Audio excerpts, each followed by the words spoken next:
Normal जो delivery होता है डॉक्टर ने इसे ख़त्म कर दिया। अब बिना ऑपरेशन के डिलीवरी होते नहीं। अगर डॉक्टर चाहे तो वो नॉर्मल भी कर सकते हैं, लेकिन ध्यान नहीं देते। एक बड़ा आरोप डॉक्टर के प्रति आम जनों का। परसों ही मेरे यहाँ एक पेशेंट है जिसका मॉर्निंग में आई तो नॉर्मल हुआ है, कल डिस्चार्ज कुछ साल पहले जो हिम्मत सूर्या तरुण में थी, क्या आज भी वो हिम्मत है? अगर कहीं आज भी इस तरह का मामला आया तो ब्लड मार सकते हैं क्या? वो तो सिचुएशन आएगा तब, लेकिन आज भी मुझे लगता है मुझ में हिम्मत है कि दूध में ऊपर वाले ने वो सारा कुछ दे रखा है जो एक बच्चे के लिए आप सफ़र कर रहे थे तो आपके साथ थोड़ा सा बदतमीजी अभद्रता हुआ और आपने ब्लड निकाला था और आपने सामने वाले को फाड़ दिया। हम बच्चों को माँ के दूध के अलावा दूसरी चीज़ों पर ज़्यादा वो कर रहे हैं, लेकिन क्या लगता है कि बच्चे के लिए सही चीज़ क्या है? तो 5-6 महीने का बच्चा गोद में है, उनका बच्चा होने लगता है तो फिर उनके अंदर तो कमी तो हर चीज़ की होगी ना। अगर वो मुझसे गलत तरीके से हो तो ये तो बर्दाश्त करना खैर गलत है, गलत बर्दाश्त। एक बच्चे में दूसरे बच्चे में क्या अंतराल होना चाहिए? मिनिमम 2 to 3 इयर्स का गैप तो अच्छा है, ये लेना चाहिए। थोड़ा बच के काम करना है ना। तो मुझे लगा मैं बच के क्यों करूं, मैं तो पहले से प्रिपेयर थी कि मैं सफ़र कर रही हूँ, बस में कर रही हूँ। टूर हुआ था तो मैं सिंगल थी जो अपने नर्सिंग होम में सारे बच्चों को बैठा के समझा रहे थे कि इज़्ज़त और ज़िल्लत देने वाला अल्लाह है। ये किशनगंज के लोग आप ऑब्वियस जानते हैं। एक डॉक्टर आई तो डॉक्टर को ही शादी के बंधन में क्यों बनते हैं? अधिकतर आप जब देखेंगे तो डॉक्टर की वाइफ, हस्बैंड भी डॉक्टर है, अगर वाइफ डॉक्टर है तो अधिकतर दूसरे लोगों को पसंद नहीं करते। डिलीवरी है, प्रेगनेंसी है, वो बस बॉडी का फिजियोलॉजिकल चेंजेस है, वो कोई एक पर्टिकुलर बीमारी नहीं है जिसके लिए बहुत ज़्यादा प्रिकॉशन लेना है, बहुत ज़्यादा स्ट्रेस पसंद नहीं करते, ऐसा नहीं है। हाँ, इस पढ़ाई के अलावा कुछ शौक रही अपने स्कूल ज़माने में 15 साल की, 16 साल की, 18 साल की, 19 साल के बच्चों की शादी कर देते हैं उनके। है ना, if you educate a man you can educate only a man, and if you educate a woman you can educate entire society। मतलब अगर लड़कियां निकल गई बाहर पढ़ने के लिए तो 10 तरह के कमेंट्स होते हैं। हमारे इस्लाम में भी नहीं है।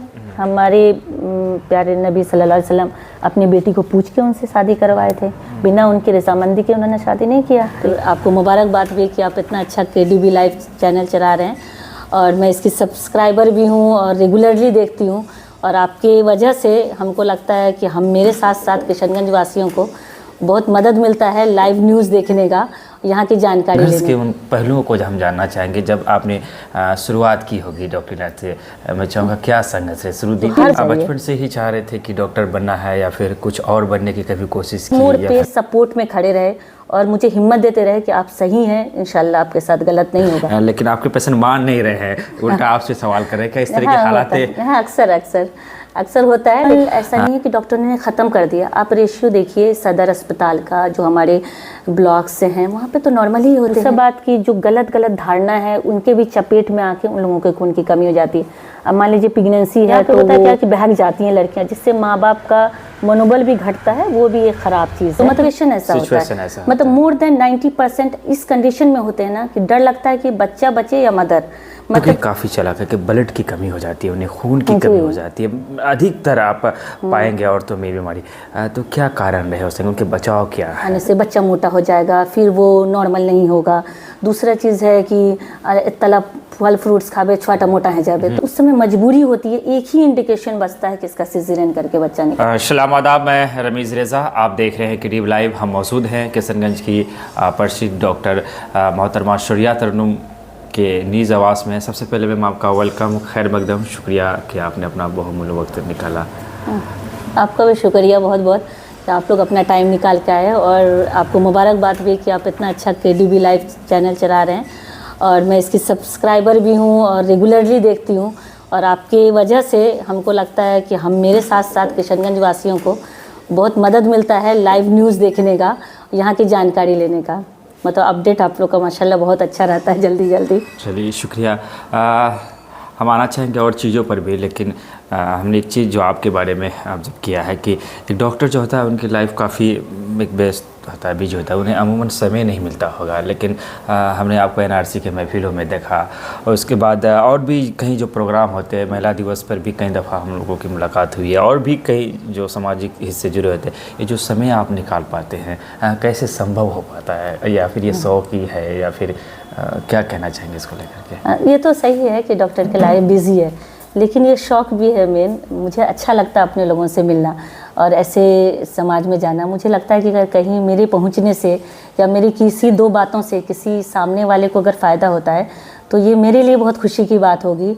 क्योंकि जैसे आप बोले महिला दिवस पे, तो वहाँ पे बच्चियाँ भी बहुत थी, तो मुझे लगता है कि कहीं मैं अपने लाइफ का कुछ भी एक्सपीरियंस उनसे शेयर करूँ और या फिर मैं कुछ ऐसी बातें बताऊँ जो वो अपने आगे की ज़िंदगी में अच्छे से जाके डट के अपना हर मुश्किल का सामना करके आगे बढ़ पाएँ, तो ये मेरे लिए अच्छा लगेगा। तो ये सब सोच के मैं कोशिश करती हूँ कि ऐसे महफ़िल में अगर कोई मुझे इनवाइट करते हैं तो मैं अपना समय निकालूँ। उसके लिए मैं मैनेज करती हूँ, अगर ज़रूरत पड़ता है तो थोड़ा पहले मैं नर्सिंग होम जाती हूँ और थोड़ा मैनेज करके टाइम निकालती हूँ। डॉक्टर श्रेया तरुणमाझ एक किशनगंज में ऐसा नाम है जिसे बच्चा जानता होगा। हम लोग जब भी जाते हैं तो लोगों का भीड़ लगी हुई रहती है। कभी कभार को हमारे रिलेटिव आते हैं, जाते हैं, तो बहुत सारे पेशेंट होते हैं आपके पास। लेकिन क्या ये डे 1 से तो संभव नहीं हो सका था? संघर्ष के उन पहलुओं को हम जानना चाहेंगे। जब आपने शुरुआत की होगी डॉक्टर इलाज से, मैं चाहूँगा क्या संघर्ष है? शुरू दिन से ही कामयाबी रहे लोग जानना चाहिए, या कुछ संघर्ष के जो कहानी थे? नहीं, ऑफकोर्स संघर्ष तो हर जगह है, मुझे भी करना पड़ा और अल्लाह का शुक्र है कि आज मैं किसी नाम का मतलब की मोहताज नहीं हूँ, लेकिन सब अल्लाह की मेहरबानी है। लेकिन संघर्ष तो करना पड़ता है। शुरू में मेरे यहाँ जब मैं किशनगंज आई थी तो मेरा एक मोटो था कि मैं पढ़ाई की हूँ तो अपने जगह के लोगों को मुझसे फ़ायदा हो, क्योंकि डॉक्टरी एक लाइन ऐसा है, पैसा तो आदमी हर जगह कमा सकता है, इसमें भी कमाते हैं हम, बट एक ऐसा लाइन है जिसमें मेरे वजह से कहीं ना कहीं जाके लोगों को मदद मिलता है, मतलब कि फ़ायदा होता है। तो ये फ़ायदा मैं अपने जगह क्यों नहीं मतलब पहुंचाऊं। इससे पहले मैं दरभंगा में थी, 3 साल वहाँ भी प्रैक्टिस किया अपना पीजी के बाद। तो जब मैं यहाँ पे आई चूरी पट्टी में, तो मेरा एक ही मोटो था कि मैं एक तो फर्स्ट ऑफ ऑल की जो कमीशन है वो मैंने कभी नहीं लिया, ना दिया भी नहीं, और मिनिमम में जितना हो सकता है मैं अपना बिना नुकसान अपना सहे हुए मैं लोगों की मदद करने की कोशिश की और ऊपर वाले कामयाबी देते गए। रास्ते में कई संघर्ष आया और हर संघर्ष से कुछ ना कुछ सीखने को मिला, और ऊपर वाले के करम है कि हर संघर्ष के बाद मेरा पेशेंट और बढ़ा। तो ये मेरे लिए बहुत पॉजिटिव चीज़ मिला और मुझे हिम्मत भी मिली और काफ़ी अपने लोग भी साथ दिए। मैं किशनगंज के लोगों का एहसानमंद भी हूँ कि कुछ लोग ऐसे थे जो हर मोड़ पे सपोर्ट में खड़े रहे और मुझे हिम्मत देते रहे कि आप सही हैं, इंशाल्लाह आपके साथ गलत नहीं होगा। तो ये भी मेरे लिए बहुत बड़ा चीज़ हुआ। तो मैं उन लोगों का शुक्रगुजार हूँ और वो संघर्ष तो अल्लाह का देन है, संघर्ष तो घबराना भी नहीं चाहिए। बचपन से ही चाह रहे थे कि डॉक्टर बनना है, या फिर कुछ और बनने की कभी कोशिश की, या फिर डॉक्टर बनना पड़ा? अब मैं नहीं, एक्चुअली ना मैं बचपन से तो नहीं चाही थी ऐसा, ये मेरे माँ बाप की ख्वाहिश थी।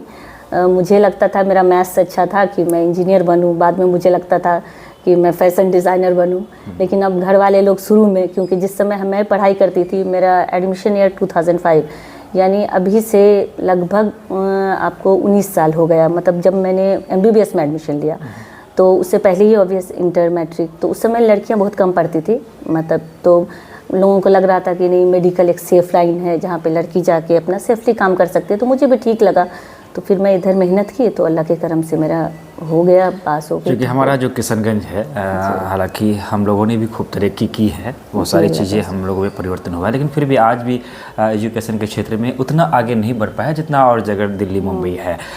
तो कभी कभी जब होता होगा, क्योंकि हमारे यहाँ के कुछ ऐसे रीति रिवाज है जिसे साइंस इसे मानने से इनकार करता है, जैसे कि अब बच्चे होते हैं तो उसे तेल उल बहुत सारी चीज़ें होता है सीखना होना, लेकिन डॉक्टरी भाषा में अगर बात करेंगे तो उसे सारी चीज़ों को बेकार समझा जाता है।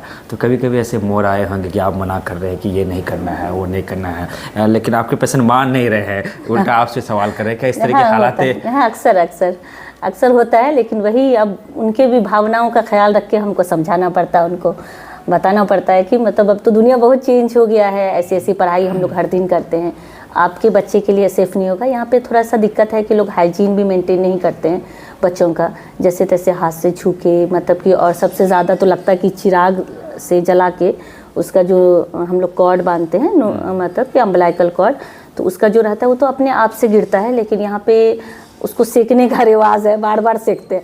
तो जितना हो सकता है मैं कोशिश करती हूँ, मना करती हूँ। कुछ लोग मानते भी हैं, लेकिन वही है कि 100% तो रिजल्ट नहीं मिलता है, मना करने के बावजूद भी कुछ लोग करते हैं। तो कहा जाता है कि जहाँ तारीफ़ें मिलती हो, जहाँ हमारे कद बढ़ते हैं, तो हमारे चाहने वाले जितने होते हैं तो कुछ लोग हमसे नफ़रत करने वाले भी होते हैं। जहाँ पॉजिटिव चीज़ें होगी तो वहाँ नेगेटिव के लिए भी जगह बचता है। सकारात्मक नकारात्मक ज़िंदगी के दो पहलू है। डॉक्टरों को लेकर जो अक्सर नेगेटिविटी की अगर हम बात करें तो जो फैलाई जा रही है या सच्चाई क्या है इस तो हम भी नहीं कह सकते हैं कि खास करके ये बात बार बार निकल कर सामने है कि नॉर्मल जो डिलीवरी होता है डॉक्टर ने इसे ख़त्म कर दिया। अब बिना ऑपरेशन के डिलीवरी होते नहीं। अगर डॉक्टर चाहे तो वो नॉर्मल भी कर सकते हैं, लेकिन ध्यान नहीं देते। एक बड़ा आरोप डॉक्टर के प्रति आम जनों का, सबका तो नहीं, ये बार बार ये सवाल आते हैं, लोग करते हैं। इस पे क्या कहना चाहेंगे? हाँ, ऑफ कोर्स ये ना एक बहुत बड़ा मिथ है हम लोग के एरिया का कि मतलब आप यूँ कह लें कि लिटरेसी की भी कमी है, यहाँ पे एजुकेशन की भी कमी है, तो लोग समझ कम पाते हैं। तो नॉर्मल ऐसा नहीं है कि डॉक्टर ने ख़त्म कर दिया। आप रेशियो देखिए सदर अस्पताल का, जो हमारे ब्लॉक से हैं वहाँ पे तो नॉर्मल ही होते हैं। और जब हम जैसे डॉक्टर के पास पेशेंट आता है तो ऑफ कोर्स वो ना पूरा ट्रायल करके आता है। आप उसको पेन शुरू होता है, एक जो वो ध्यान नहीं देते हैं शुरू से, मतलब कि मोस्ट ऑफ लोगों में एनीमिया की कमी, पानी की कमी हो जाती है, जिसको हम लोग अगर दवाई भी लिखते हैं तो वो खाते नहीं है दवाई, क्योंकि उनमें एक मिसकंसेप्शन, जिसको मिथ मतलब गलत धारणा बोल सकते हैं कि दवाई खाने से बच्चा मोटा हो जाएगा, फिर वो नॉर्मल नहीं होगा। दूसरा चीज़ है कि तला फल फ्रूट्स खावे छोटा मोटा है जावे, तो मतलब ये चीज़ बहुत बड़ा दिक्कत का बात है। वो कहीं ना कहीं जाके पेशेंट को वीक कर देता है, उसके अंदर कैल्शियम और एनीमिया की कमी, मतलब खून की कमी हो जाती है। और जब उनको पेन भी होता है तो वो डॉक्टर के पास सलाह नहीं लेते हैं, अपना लोकल दाई को बुला के, अगर उससे नहीं होता है तो अपने गांव घर के डॉक्टर से लेते हैं। और वक्त से पहले जो सुई हुई नहीं लगना होता, कई बार पेशेंट को वो भी लग चुका होता है। उसके बाद वहाँ से अगर रेफ़र होता है तो मोस्टली आप लोग खुद भी पता होगा कि वो लोग ब्लॉक जाते हैं। ब्लॉक में जब उनको बोल दिया जाता है ट्रायल करके कि नहीं होगा अब नॉर्मल, तब पेशेंट सदर जाते हैं। अगर हो गया तो हो गया, वहाँ पर से जब रेफ़र किया जाता है तब हमारे पास आते हैं। तो मोस्टली जो हमारे पास आते हैं ना, मोर देन 90% करके आते हैं कि भाई माइंड मेकअप नहीं, उनका सिचुएशन ऐसा होता है। मतलब मोर देन 90% इस कंडीशन में होते हैं ना कि डर लगता है कि बच्चा बचे या मदर, मतलब कि ऑब्स्ट्रक्टेड लेवल है, मिकुनियम स्टेंट है, वाटर बिल्कुल नहीं है, डिस्चार्ज हो रहा है 3 दिन से, तो इस कंडीशन में आते हैं। उस समय मजबूरी होती है, एक ही इंडिकेशन बचता है कि इसका सिजेरियन करके बच्चा निकालें। और कई लोग जो डायरेक्ट आते हैं, माशाल्लाह से बहुत लोगों का नॉर्मल हुआ भी है, होता भी है। परसों ही मेरे यहाँ एक पेशेंट है जिसका मॉर्निंग में आई तो नॉर्मल हुआ है, कल डिस्चार्ज हुआ उसका। हाँ, चूँकि हमारी मुलाकात एक डॉक्टर से है और हम जो बातचीत कर रहे हैं, तो मैं चाहूँगा कि आप हमारी बातचीत से लोगों को कुछ कुछ फ़ायदा भी हो जाए। मैंने एक चीज़ नोटिस किया है, ख़ास करके हम अपनी अगर महिलाओं की बात करें, हमारी जो माँ बहनें हैं, बहुत ये बीमारी काफ़ी चला करके ब्लड की कमी हो जाती है, उन्हें खून की कमी हो जाती है। अधिकतर आप पाएंगे औरतों में बीमारी। तो क्या कारण रहे उससे, उनके बचाव क्या है? हाँ, सबसे पहले औरतें ना अपने खाने पीने पे ध्यान नहीं देती हैं। जैसे हमारा समाज ऐसा है कि पहले सबको खिला दो, फिर लेडीज़ है घर की तो वो लास्ट में खाएगी, तो जो बच्चा कुचा खाना होता है वो खाती है। पहला तो ये चीज़ होता है, खाने पीने पे ध्यान नहीं देती हैं, उनका टाइमिंग अच्छा नहीं है खाने का, जो रेगुलर टाइम होता है वो नहीं। दूसरा जो डाइट हैबिट है उनका वो सही नहीं है, जिसमें जैसे प्रति दिन जिसमें आयरन हो, कैल्शियम हो या विटामिन या फ्रूट्स लेना है, वो तो उससे तो बहुत वंचित होती हैं। मतलब एक तो खुद भी लेना नहीं चाहती हैं या प्रोवाइड भी नहीं किया जाता है। तीसरा चीज़ की सबसे बड़ा चीज़ इसमें मैं यही कहूँगी कि लिटरेसी, मतलब इलिटरेट होती हैं, लिटरेसी की कमी है। अगर वो पढ़ी लिखी नहीं है तो उनको समझ भी नहीं आता ना कि मेरा केयर हमको कैसे करना है। और दूसरा बात की जो गलत धारणा है उनके भी चपेट में आके उन लोगों के खून की कमी हो जाती है। अब मान लीजिए प्रेगनेंसी है तो वो अब नहीं खाएंगी ज़्यादा खाना, फल फ्रूट्स नहीं खाएंगी मेरे बताने पे, जबकि मैं उंगलियों में गिन गिन के बताती हूँ कि खजूर खाना है, चुकंदर खाना, इस टाइप से, मतलब अंजीर खाना आपको, लेकिन वो ये फ्रूट्स नहीं खाएंगी कि कहीं बच्चा मोटा हो गया तो मेरा आगे जाके नॉर्मल नहीं होगा, तो वो भी एक एनीमिया का कंडीशन आता है। तो ये सारी चीज़ें तो अपने यहाँ बहुत ही हमारे यहाँ एक धारणा बनी हुई है, जब भी किसी को बच्चा पैदा होता है तो आज भी उन्हें भरपेट खाने नहीं दिया जाता है, उन्हें रोका जाता है कि कम खाइए। इसमें क्या सच्चाई है, साइंस के नज़रिए से इसमें क्या सच्चाई?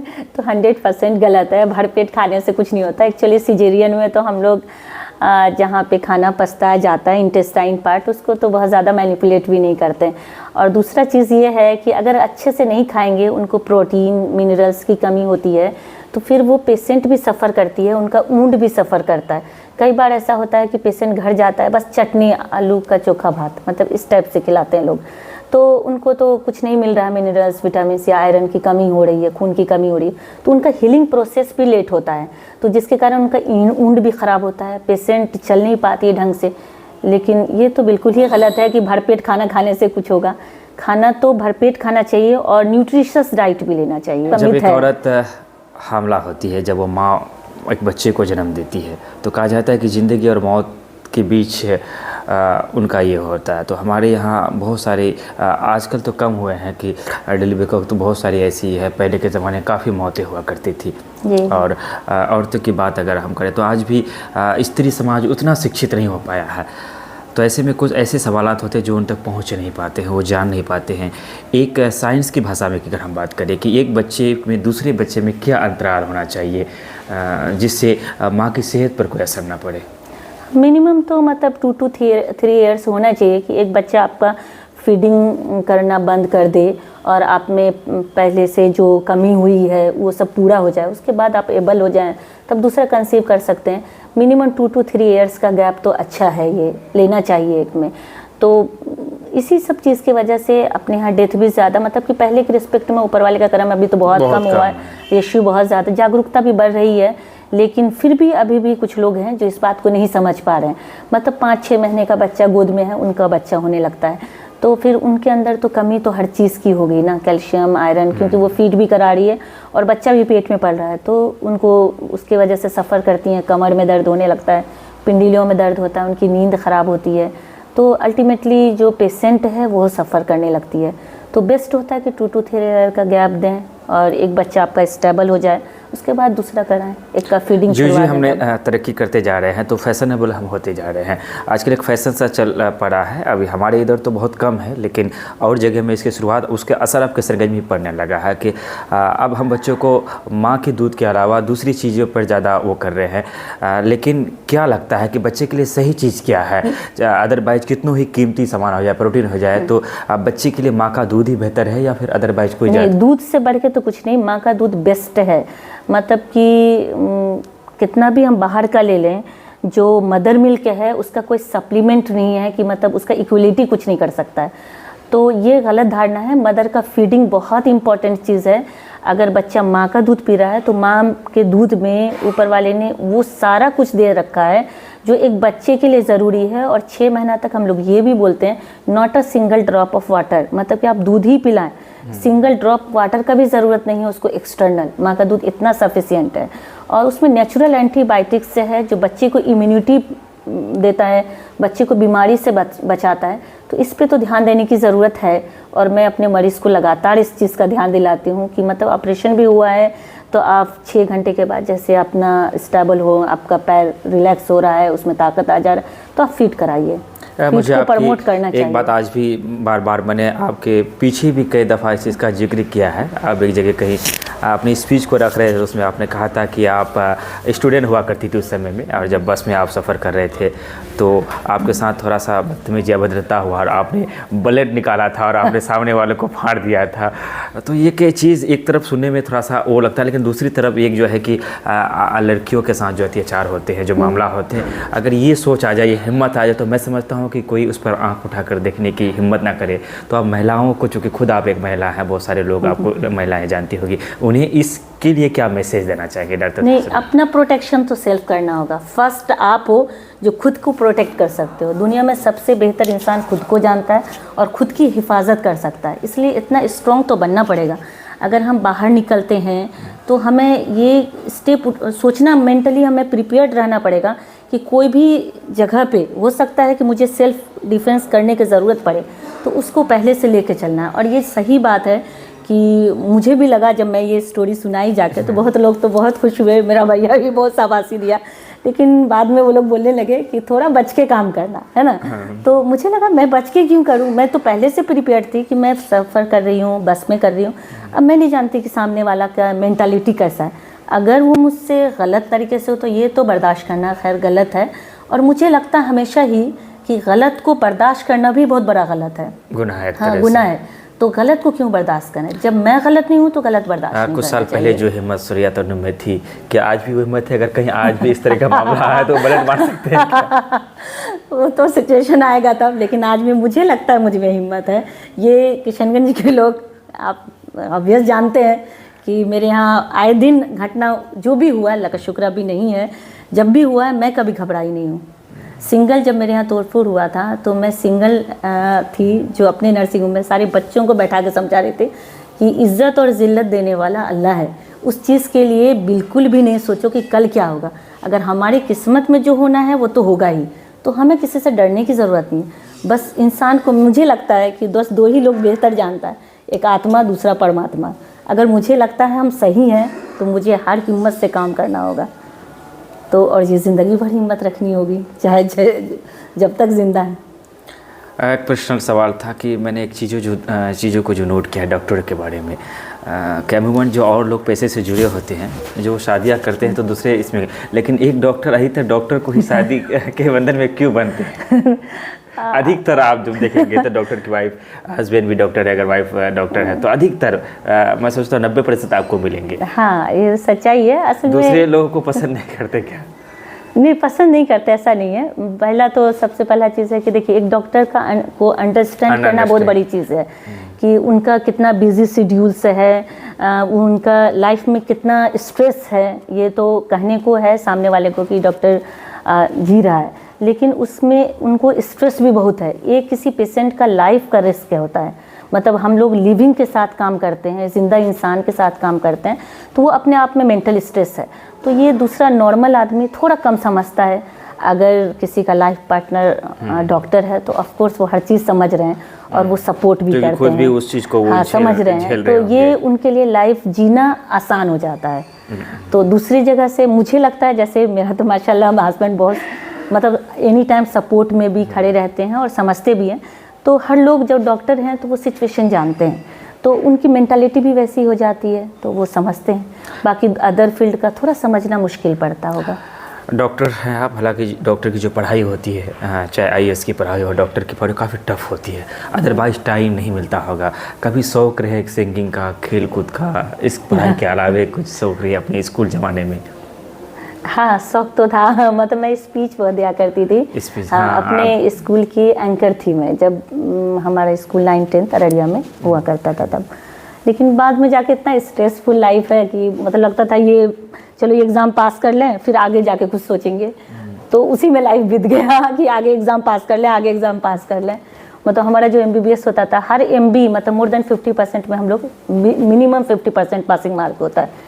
तो और वो एक टफ भी होता था, तो उसको पास करने का टेंशन हर बच्चों में रहता है। तो ये बस वही लगता था एग्ज़ाम ख़त्म हो जाए, आगे दूसरा तरफ सोचेंगे, तो कभी वैसे टाइम ही नहीं मिला। आजकल अगर हम देखेंगे तो हमारे अररिया, किशनगंज, कटिहार के भी काफ़ी डॉक्टर हो चुके हैं। हाँ, लेकिन अगर जिस वक्त आपने डॉक्टर की पढ़ाई की होगी आप, तो बहुत कम लोग थे हमारे लोकल में की डॉक्टर की पढ़ाई। तो उस एजुकेशन लाइफ में क्या चैलेंज आते? घर से बाहर जाना था, तमाम तरह जो चैलेंज थे, किस तरह से पेरेंट्स का क्या सहयोग रहा? हाँ, चैलेंज तो था अपने आप में बहुत बड़ा चीज़, क्योंकि उस समय लड़कियों के खास के पढ़ाई पे ध्यान कम देते थे। लेकिन मुझे मेरी फैमिली का सपोर्ट था, मेरे मम्मी पापा काफ़ी सपोर्ट किए। मेरी माँ बहुत स्ट्रॉन्ग थी, बोलती थी मुझे दुनिया से कोई लेना देना नहीं है, तुम बस आगे बढ़ो। जिस दिन तुम कामयाब हो जाओगे ना, जो लोग ख़राब बोल रहे हैं वो तुम्हारे फेवर में बोलने लगेंगे। बहुत सारे ऐसे स्टूडेंट होंगे जिन्होंने नेट की परीक्षा पास की होगी और वो डॉक्टर की पढ़ाई कर रहे हैं। आखिर में डॉक्टर सूर्या तरुण उन स्टूडेंट्स के लिए, चाहे वो कहीं भी किसी भी इदारे में जा कर के डॉक्टर की पढ़ाई कर रहे हैं या मेडिकल लाइन से है और वो महिलाएं हैं, तो एक महिला होने के नाते उन स्टूडेंट्स के लिए क्या मैसेज रहेगा सूर्या तरुण का? कि मतलब उन स्टूडेंट के मैं यही कहूँगी कि मेहनत से पढ़ाई कीजिए, क्योंकि पढ़ाई का कोई शॉर्टकट नहीं है, मेहनत का कोई शॉर्टकट नहीं है। मेहनत करना ही पड़ेगा, उसका कोई दूसरा ऑप्शन नहीं है कि आप बाईपास करके बिना मेहनत किए कुछ भी अचीव कर सकते हैं। मेहनत कीजिए, ईमानदारी से मेहनत कीजिए, इंशाल्लाह मंजिल तो मिलेगी, और जो आपकी किस्मत में बेस्ट होगा अल्लाह वो देंगे।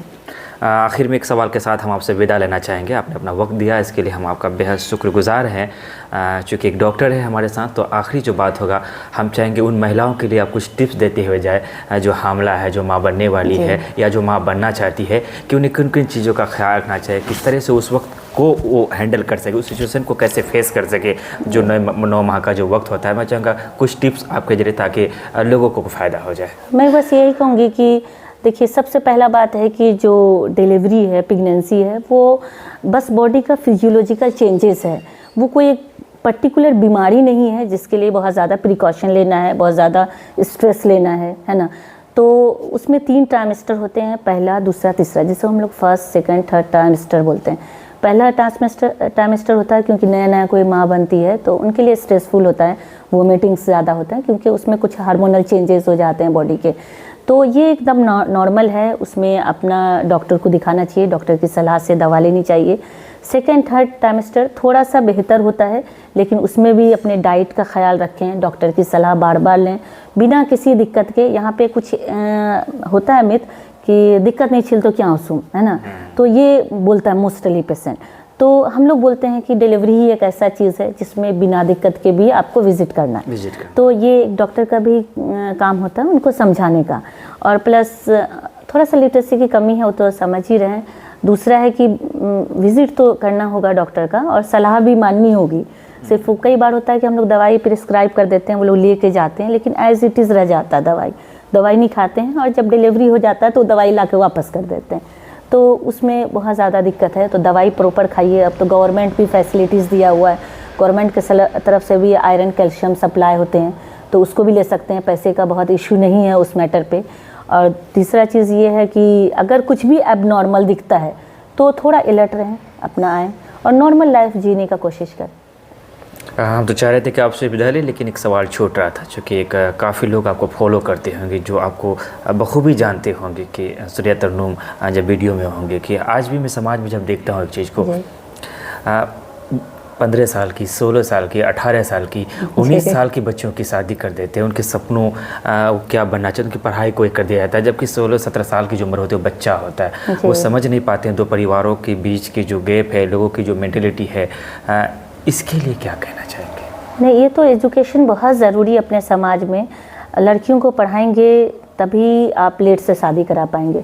यहाँ पे लोग पढ़ाई नहीं कराते हैं, 2-3 बच्ची होती हैं तो लगता है जल्दी जल्दी शादी करा दें, और जल्दी शादी कराने पे उनका एक तो एजुकेशन बर्बाद होता है, दूसरा उनका सेहत भी ख़राब होता है, तीसरा जो जिससे शादी होता है इतना एज डिफरेंस में यहाँ पे शादी होता है कि वो उसका हस्बैंड नहीं बल्कि मतलब कि फादर जैसे हो जाते हैं।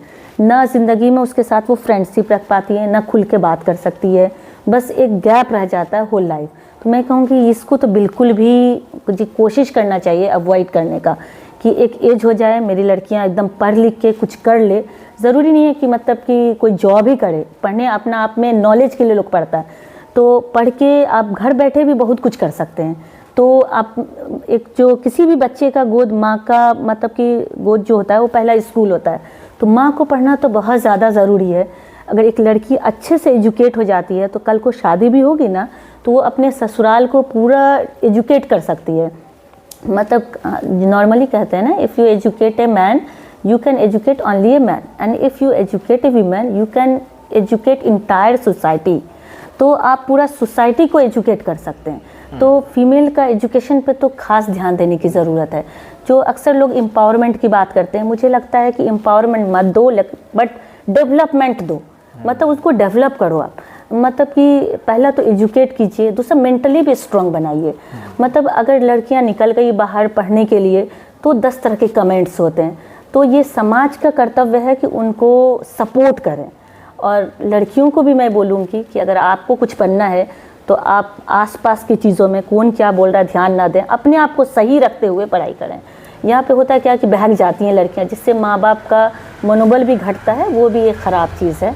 तो मैं उन लड़कियों को ये संदेश भी दूंगी कि अगर आपके माँ बाप मेहनत कर रहे हैं आपके ऊपर, आप पढ़ रहे हैं, तो आप उसी डायरेक्शन में कीजिए। और आपको हमेशा सोचना है कि मतलब मैं ऐसा कुछ भी नहीं करूं जिससे मेरे माँ बाप का कल को सर झुक जाए शर्म से मेरी वजह से। थोड़ा सा यहाँ गार्जियन को भी चाहिए कि मैंने उन्हें अपनी ख्वाहिश से उन्हें थोपे नहीं। हाँ, उनकी तमाम नहीं, ये तो हर मेल और फीमेल के लिए भी है कि खाई से तो बिल्कुल नहीं थोपनी चाहिए बच्चों पे। हमारे इस्लाम में भी नहीं है। हमारे प्यारे नबी सल्लल्लाहु अलैहि वसल्लम अपनी बेटी को पूछ के उनसे शादी करवाए थे, बिना उनकी रजामंदी के उन्होंने शादी नहीं किया। तो यहाँ पे माँ बाप ज़बरदस्ती थोप देते हैं, तो ये गलत है। अक्सर जो देखा और जाए अक्सर करते हैं ये चीज़, और इस्लाम का हवाला भी देते हैं, तो ये तो गलत है। जो हमारे इस्लाम ने किया आप उनको स्टडी कीजिए, उनको follow बहुत बहुत कीजिए। शुक्रिया आपका। चलिए विदा लेते हैं, काफ़ी लंबी गुफ्तगू रही और बहुत सारी ऐसी काम की चीज़ें हैं जो आपके लिए फ़ायदेमंद रहा होगा। मैं समझता हूँ कि आप लोगों ने हमारी जो बातों को सुना, तो मैं चाहूँगा कि इसके लिए प्यारा सा कमेंट ज़रूर करें। विदा लेते हैं आपसे, धन्यवाद, शुक्रिया, आदाब।